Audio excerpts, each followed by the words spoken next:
morning and welcome to Coffee Walk.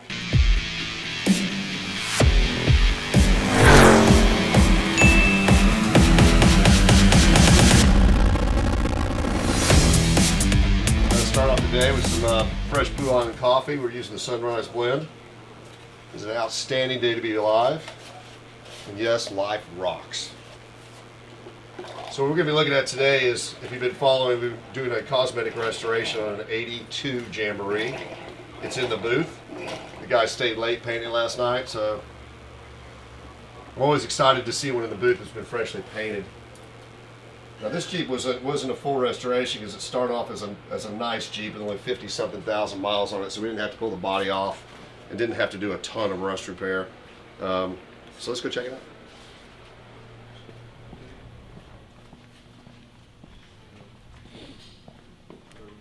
That's a 456 Ferrari that has a little bit of accident damage. We're going to get back to this car in a minute.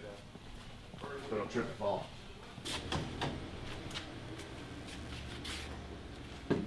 So bam, there it is. Color code 2H Topaz Gold. One of 560 in this color.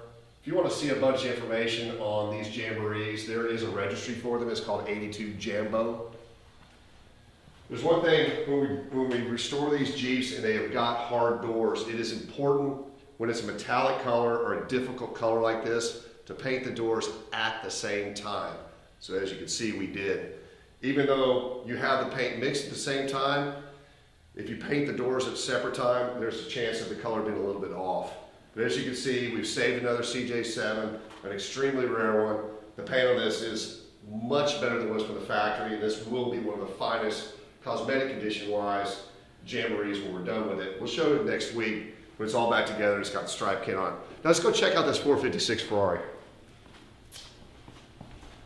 Damn, that's good coffee. You had your coffee yet, Tyler? I have. Ooh.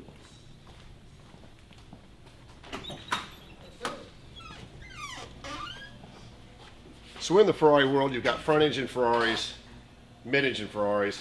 My favorites are the 12-cylinder front engine Ferraris, whether it's a classic Ferrari like a 275 series or a 330 series car, which we're just about ready to unveil and do a test drive on the 330 GT. I hope to show you that next Friday.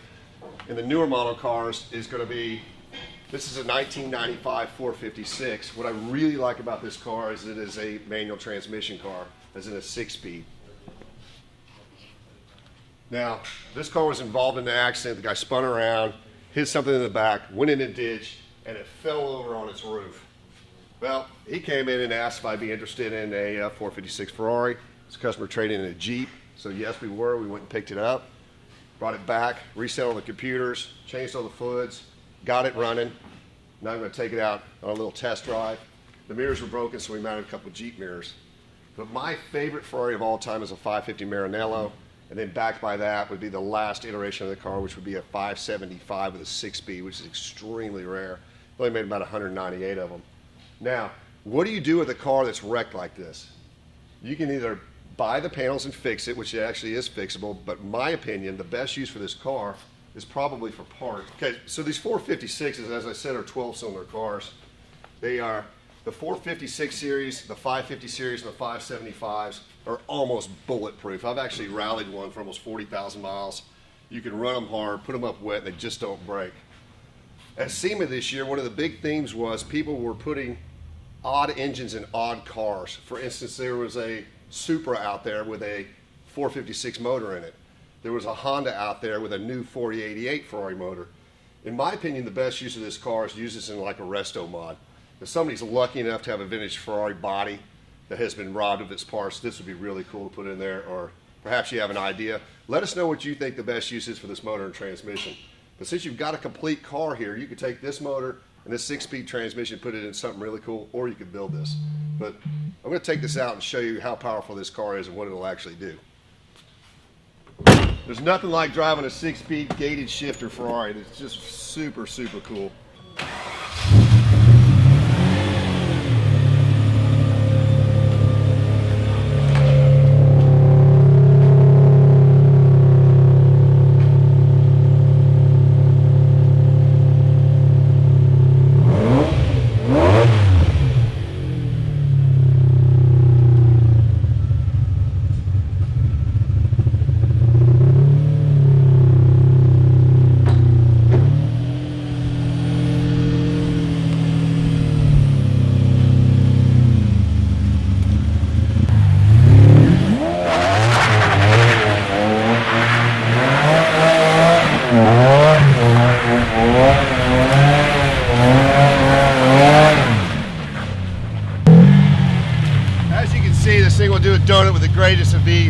things are so much fun to drive. They're so torquey. So let us know what you think the best use is for this car. See you later.